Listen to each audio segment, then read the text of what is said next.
Саламатсыздар, урматтуу Супер ТВ телеканалынын көрүүчүлөрү. Бүгүн биз Бишкек шаарында жаңы гана реконструкциядан өтүп, кайрадан ишмердүүлүгүн баштаган Ак Жол автобекетине келип турабыз. Бул жерде туристтерге жана жүргүнчүлөргө кандай шарттар каралган, алдыдагы репортажда тааныштырабыз. Азыр бул имараттын администрациясына кирип, суроолорго жооп табалы.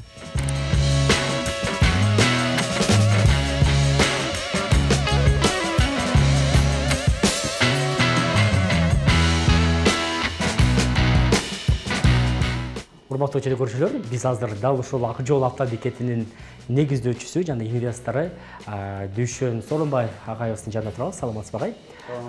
Сиздердин ушул автовокзал жаңы реконструкция болуп, азыр жаңыланып калыптыр. Качантан бери бул реконструкцияны ишке ашырдыңыздар, ошол боюнча айтып берсеңиздер, Реконструкция эми замандын талабына ылайык, заманга ыйкаш келинген жаңы материалдар менен, дизайнда жаңы ушул талап боюнча, анан жүргүнчүлөргө, айдоочуларга шарт түшүү үчүн ыңгайлаштырып, атайын долбоор иштеп чыгып, ошо долбоордун негизинде былтыр ушу күз айларында баштаганбыз. Азыр ушу бүткөрүнүн алдында турабыз. Мына чукулда буюрса 1-2 айда бүтөбүз. Мунун жасаганыбыздын баарысы ушул жүргүнчүлөргө ыңгайлуу шарт түшүү. Ыңгайлуу шарт түшүү үчүн мынакей мейманкана, ажааткана, башка көптөгөн тамак аш ичүү жай, кафе, орундуктар, көптөгөн башка нерселер уюштурулду да. Мындан сырткары, мына өзүңүздөр көрүп атасыздар камерада. Атайы видеокамера орнотулду. Себеп дегенде кийинки күндөрдө жүргүнчүлөр унутуп калып окаттарын, же болбосо уурда тийгендерди ушу камера аркылуу таап, анан ички иштер органдарынын кызматкарлары менен кайра алып берген көп убакыттар болду да, көп мындай иштер болду. Жоголгон буюмдарды таап берген турбайсыздар? Таап берген. Анан мунун эң негизги себеби, эң негизги жасап аткан иштерибиз азыр Ак Жол Экспресс деген программа иштеп чыктык. Ал программа боюнча ушу отурган жүргүнчү автобус кайсы жерде кетип баратканын, кандай ылдамдыкта жүрүп баратканын, кайсы жерге токтогонун баары ушу экран аркылуу көзөмөлдөп турса болот. Же болбосо ушу мекеменин жетекчисинин, же болбосо диспетчердин, же аткаруу директорунун телефонуна жүктөлгөн, ошо телефон аркылуу кайсы жерде болсо дагы ошолорго көзөмөл жүргүзө алат да. Ошол себептен азыр бул жанагы жол коопсуздугун сактоо боюнча көп жардам берип атат бул иш боюнча. Ушуну дагы жумушка киргиздик, программасын иштеп чыгып, азыр ушу бүгүнкү күндө иштеп атат. Ошондо сиздердин автобекеттин кызматын Кыргызстандын кайсыл аймактарына бара турган жүргүнчүлөр колдоно алат? Кыргызстандын баардык аймактарына заказ менен, атайын буйртма менен барса болот. Бизде жанагы Ак Жол Экспресс деген программанын негизинде жүргүнчү телефон кайсы жерден иштесе, любой телефон кайсы болбосо дагы ошол жерден түстөн түз билет ала алат телефон менен. Телефон менен буйртма берет. Ала алат. Ал ошо телефон менен билет алып аткан убакта автобустун орундуктарынын номеру көрсөтүлгөн, ошо кайсы каалаган жеринен алат номерду.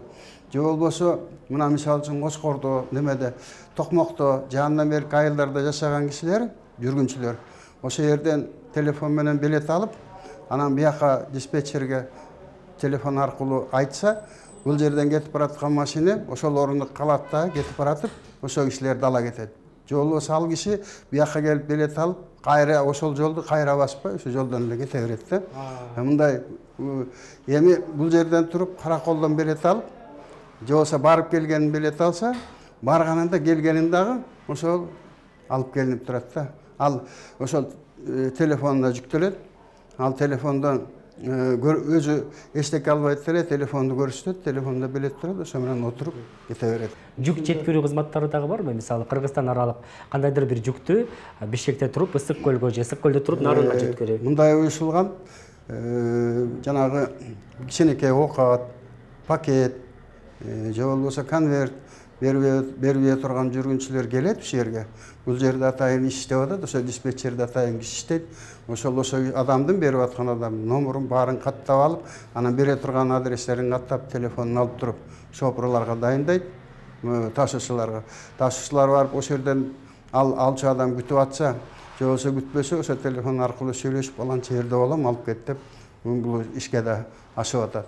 Мындан сырткары бизде мындай жүк ташуучу машинелер бар. Ошо машинелер аркылуу дагы жүк ташыганга атайын буйрутма алып ошолорду ташыйбыз. Бул жерде сиздердин айдоочулар мисалы азыр туристтик сезон башталбадыбы?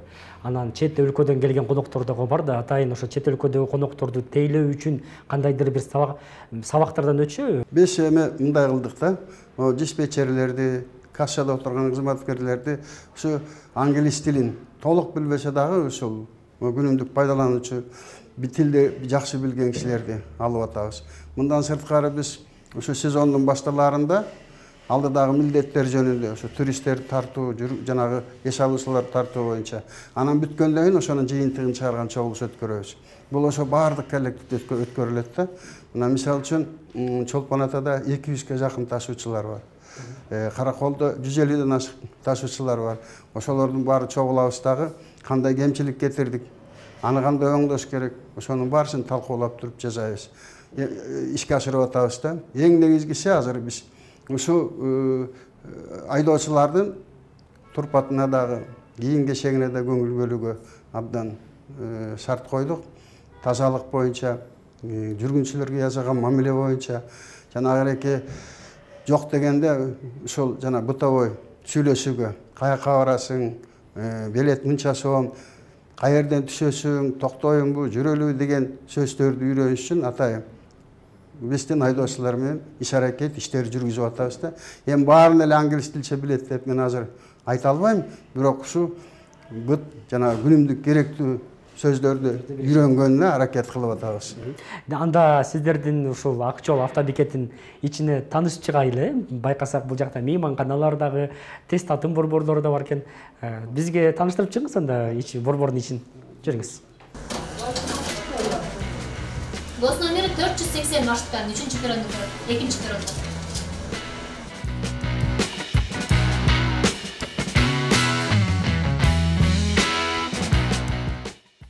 Бул жерде 5 касса бар. Эми ар бир кассадан ар кайсы багыттарга сатылат. Бирок кийинки күндөрдө могуреки Ак Жол экспресс программасын ишке киргизгенден кийин бүт көпчүлүк онлайн билет сатып алып туруп, жерде киши жок, автобустар да мындан кетип атат. Себеп дегенде билети колунда келип отуруп эле кетип атат. Билетти бардыгы эле үйдө отуруп эле буйрутма берип коюшат. Былтыр болсо ушунун баары очередь болчу да, тээ жака чейин чыгып кетчү. Азыр эми мына жерде салкындатуу жөнүндө маселе карап атабыз. Жанагы суу алып келип туруп чачканчы салкындатып коет да, кафелерде ошондой кылып жасайын деп. Бүгүн кечинде жасалма фонтандарды өчүп. Бүгүн кечинде жасайт. Урматтуу жүргүнчүлөр, Ак Жол автобекетинен Ысык Көл багытына түндүк жагы менен Бишкектен Баканбайга, Качисайга, Темир Канатка, Кызыл Сууга, Жети Күскө, Липенкага кичи автобустар жөнөтүлүп жатат. Бош орундуктар бар. Калуучулар кассадан билет алуудаарын суранабыз.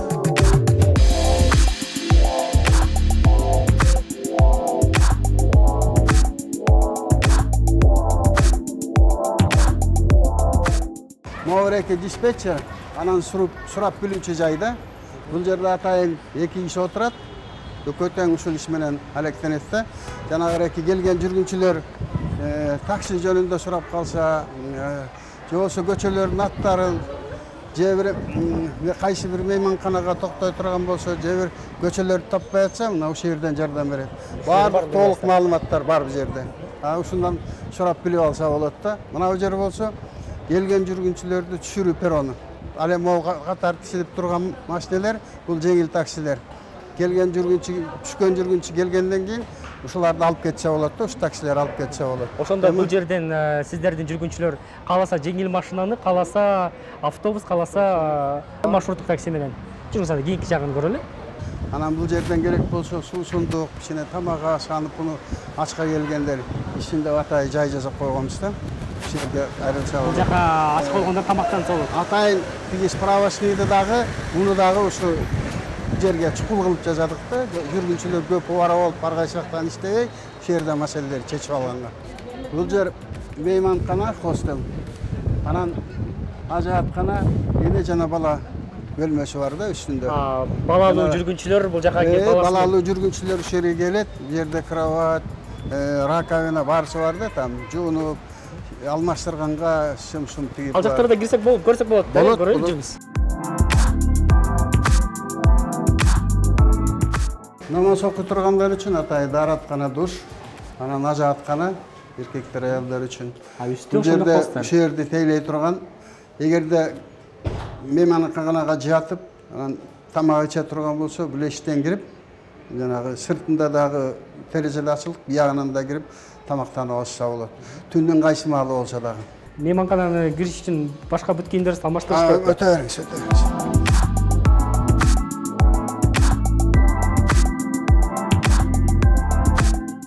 Мына эки эне жана баланын бөлмөсү.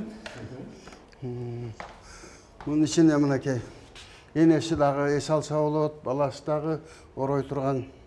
Баласын жаткыза турган жери, энесин жаткыза турган кровать өзүнчө, Бул жака буюмдарын коюп алса болот. Буюмдарын коюш жери. Бул намазкана. Бул жак намазкана. Намаз окуйт, эми алдынан дарат алып келип, бул жерде намаз окуйт. Калганын баарысы ошо Отелдин да көрүп кой, эми гостиницаңыздар да көрүп коелу, жүрүңүз. Ошондо бул жака алыс жол жүрүп келген жүргүнчүлөр бул жакта мейманкананы да колдонсо болот. Ооба, жүргүнчүлөр да колдонсо болот, анан айдоочу ташуучулар да колдонсо болот. Алар эми кеч келет, анан арга жака барбай, мисалы үчүн караколдо жашагандар бияка келсе, эч жактан эчтек иштеп, жерге жатып алып эс алып, эртеси кайра кетет. Бир орун 300 сом болгону. Эң арзанда, бул тегерек андай жок. Ошондо бир кровать 300 сом, ошондо бир бөлмөдө 4 киши жатат.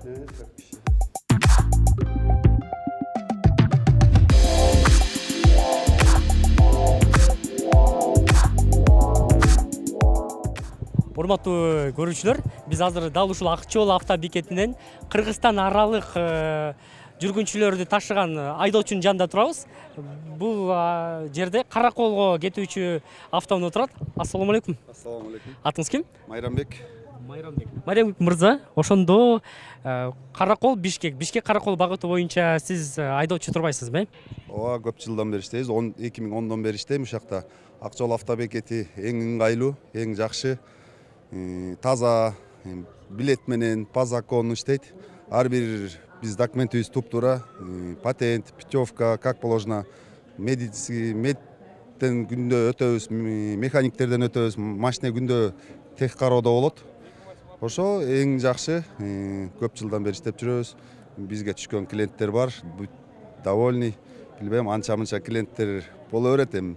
Бирок көп киши ушу Ак жол автобекетинин ачылганына, иштегенине баары эле шарттуу, жакшы. Ошондо иш күнүңүздөр башталганда өзүңүздөр бир медициналык кароодон, анан автоунааңыздарды дагы техникалык кароодон өткөрөт экенсиздер. Көрөбүз, как положено, эртең менен келебиз, очередибиз жетет, очередибиз келер менен эле медиктен өтөбүз, анан механиктен өтөбүз, машинени бүт текшерип алып. Эми техника ар кандай жолдон ар кандай сулуучулар болот. Эми ошондо дагы көчөгө таштабайбыз элдерди. Башка машина чакырсак дагы элдерди үйүнө аман эсен жеткиргенге аракет кылабыз. Азыр эми заман өзгөрдү, туристтер көп. Быйыл Кудай буйрса жакшы келип атат. Анан ошол обслуживать этип аткандан кийин ошо анча-мынча англисче тилин дагы үйрөнгүлө деп өзүбүз аракет кылып атабыз. Эми көп жерден керек болот экен, англис тили, орус тили. Кудайга шүгүр ошолорду үйрөнөлү деп аракет кылып атабыз. Эми орус тилин го жакшы эле сүйлөйбүз. Ишиңиздерге ийгилик анда. Мен азыр Бишкек Чолпон Ата багыты боюнча айдоочунун жанында турам. Ушул Ак жол ачылгандан бери ушул жерде иштеп атабыз. Бизге аябай выгодно болду. Азыр мынакей Ак жол бекетин жакшылап, оңдоп, для водительский, отдых водительский, гостиницасы кимге каласа, кафелери бүт баары тең ылайыктуу, туристтерге аябай өзгөрүштүрүлгөн, туураланган. Биз болсок мынакей туристтерди ташып, сезон келтет, иностранцтар келет, бардык машинанын тазалыгын, машинанын ошо салону бүт туристке ылайыкталып жасалган. Ушул Чолпон Ата багытына, Амане багытына аябай кишилерди ташып иштейбиз. 21 жылдан бери ушул жерде иштеп, үйлөрүнү багып келтебиз. Жакшы, Дүйшөн Шакматовичтин директорубуз бул жерде чоңубуз. Ушул кишинин эмес менен жанында чогуу иштеп жүрүп келатабыз чогуу бирге.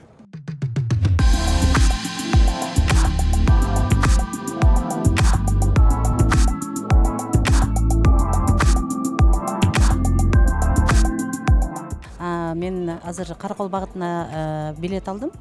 Автовокзалдын бул бирне автобекеттин оңдолуп калганына көптөн бери кетелек болчумун, жакшы оңолуп калыптыр.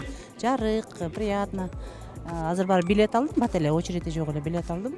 Маршруткага жаңы эле отурдук, уже больше половина толуп калыптыр. Кудай буйрса жакшы деп ойлоп атам. Эми жакшы жетишкендиктер болуп атат. Эми бардык жер ушундай жетишкендик болуп, инфраструктура мындай Кыргызстанда көбөйсө, туристтердин эми особенно мына Караколго туристический зона болуп аткандан кийин кетип аткан туристтерге мындай жакшы болгонун жакшы деп ойлойм да. Ошо ар бир кетип аткан адамдардын баарына тең ийгилик каалайм, жолуна ак жол болсун. Кириллова Яна, город Карабалта. Ну, первый раз, честно, на вокзале. Такое у нас сегодня путешествие получилось. И, скажем так, увидела, что ремонт сделали.